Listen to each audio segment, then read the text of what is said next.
been able to develop our primary healthcare sector the way it should be. So there is a 1% fund, a minimum of 1% fund from the consolidated revenue of the Federation that is provided for in that legislation. And we further provided for the states and the local governments to have a counterpart funding so that the pool of funds will be used for the development of primary health care. And this development is divided in various phases. 50% of the fund will be utilized by the National Health Insurance Scheme for the purpose of provision of health policies for the vulnerable, the pregnant women, children under 5, the fiscally challenged, the elderly, and to some other extent, other Nigerians. We hope that it could extend into the unemployed. But this is to the extent that the pool of funds can actually carry us. And then the other 50% will be spent on development of infrastructure.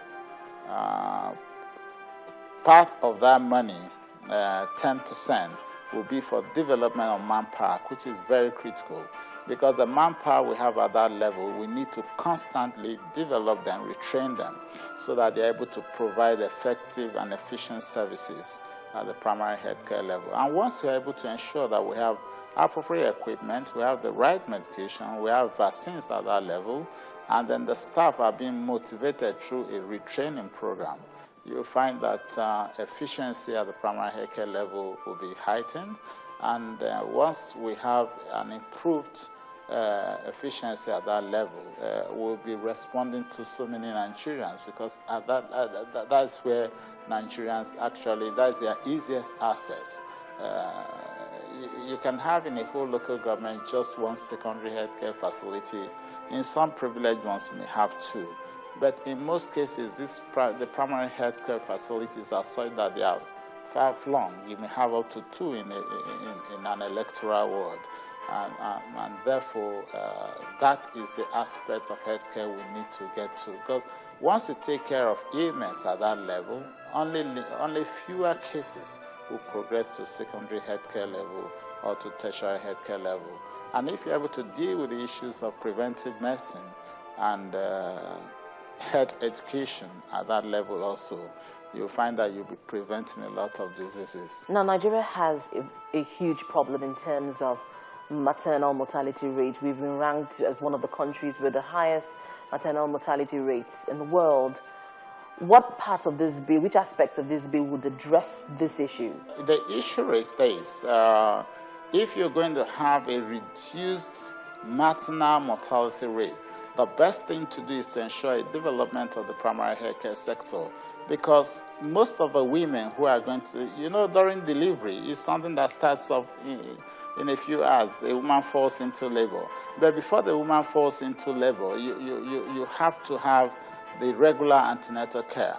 And therefore, their first port of call is always the primary healthcare center or the nursing home. And this is the aspect that we think we don't have enough funding at the moment. We don't have a regular retraining program for the staff there. We don't have the appropriate equipment.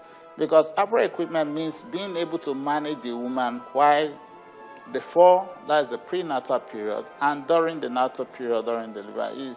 It's important that the people are able to manage them. And it's also important that the people are able to know the cases that cannot be managed, so that you have an efficient referral process, being able to identify the difficult cases, and then being able to send them out at the appropriate time. That is part of training.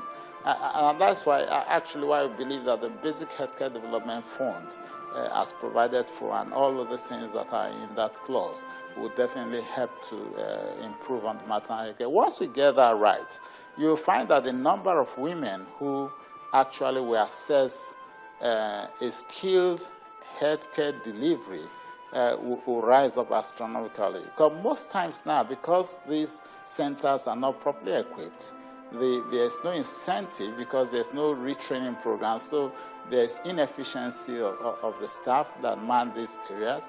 You also have poor medication. You have very poor infrastructure in many of these primary health care centers, so people are not encouraged to go there. Rather, they go to the traditional birth attendants. You find that only about 40%, probably between 40 and 45% of Nigerian women actually access skilled delivery, and which should not be so. So this fund would have the establishment of more primary health care centers. Yeah, it will help to develop those that are already existing. There are so many of them existing, but very poor infrastructure, poor equipment, and then the training, you only have occasional intervention training programs that come from the Primary Health Care Development Agency, but they don't have the level of funding that they should have to address that.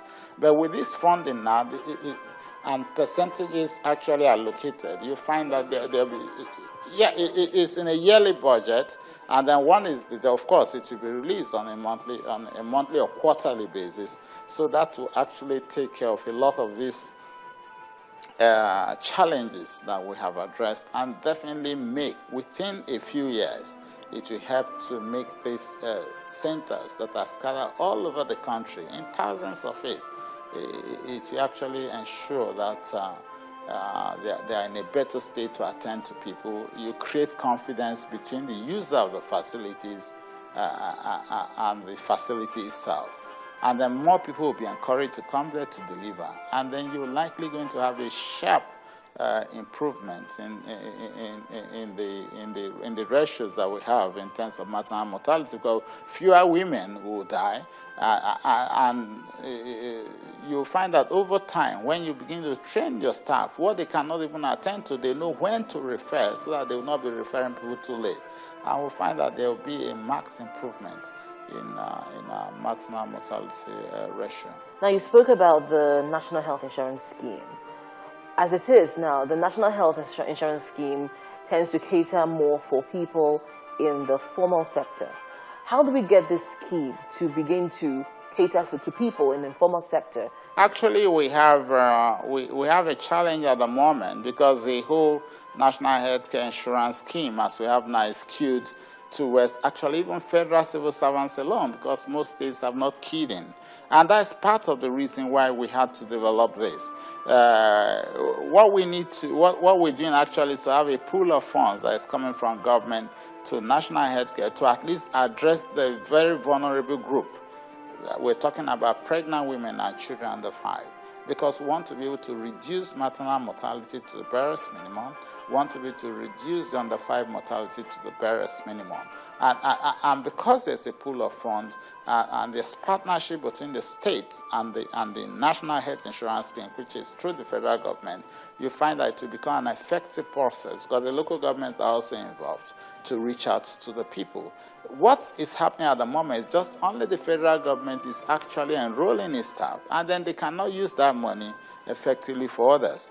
But even now, before this bill actually comes to effect, they are already planning now on the savings and the gains they are making at the moment from the pool of funds that you're having from the federal government and from some of the private organized sector that is also relating with them.